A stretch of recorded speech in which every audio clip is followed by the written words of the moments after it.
ಬಲಿಷ್ಠ ಆಸ್ಟ್ರೇಲಿಯಾ ತಂಡಕ್ಕೆ ಸೋಲುಣಿಸಿ south Africa ತಂಡ ಚಾಂಪಿಯನ್ ಪಟ್ಟ ಅಲಂಕರಿಸಿದೆ. ಇದು ಐಸಿಸಿ ಟೂರ್ನಿಯಲ್ಲಿ ಸೌತ್ ಆಫ್ರಿಕಾ ತಂಡಕ್ಕೆ ಸಿಕ್ಕ ಎರಡನೇ ಟ್ರೋಫಿಯಾಗಿದೆ.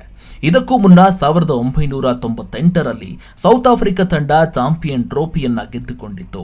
ಇದೀಗ 27 ವರ್ಷಗಳ ಬಳಿಕ ಮತ್ತೊಮ್ಮೆ ಚಾಂಪಿಯನ್ ಪಟ್ಟಕ್ಕೇರಿದೆ. ಟೆಸ್ಟ್ ಚಾಂಪಿಯನ್ಶಿಪ್ ಕಿರೀಟ ತೊಟ್ಟಿರುವ ದಕ್ಷಿಣ ಆಫ್ರಿಕಾ ಕ್ರಿಕೆಟ್ ತಂಡ ಅಂತಾರಾಷ್ಟ್ರೀಯ ಕ್ರಿಕೆಟ್ನಿಂದಲೇ ನಿಷೇಧಕ್ಕೆ ಒಳಗಾಗಿತ್ತು ಅಂದರೆ ನಿಜಕ್ಕೂ ಶಾಕ್ ಆಗ್ತೀರಾ? ಆದರೂ ಇದು ನಿಜ ವೀಕ್ಷಕರೇ. 2 ದಶಕಗಳ ಹಿಂದೆ ಅಂದರೆ 1970ರಲ್ಲಿ ಐಸಿಸಿಯಿಂದ ಬ್ಯಾನ್ ಮಾಡಲ್ಪಟ್ಟ ತಂಡಕ್ಕೆ ರೀ ಎಂಟ್ರಿ ಅವಕಾಶ ದೊರೆತದ್ದು 1991ರಲ್ಲಿ. ಅಂದರೆ ಸುಮಾರು ವಿಶ್ವ ಕ್ರಿಕೆಟಿನಿಂದ 21 ವರ್ಷಗಳ ವನವಾಸವನ್ನ ಅನುಭವಿಸಿದ ತಂಡ ಸುಮಾರು 4 ಏಕದಿನ ವಿಶ್ವಕಪ್ ಟೂರ್ನಿಗಳನ್ನ ಆಡೇ ಇದ್ದಿಲ್ಲ.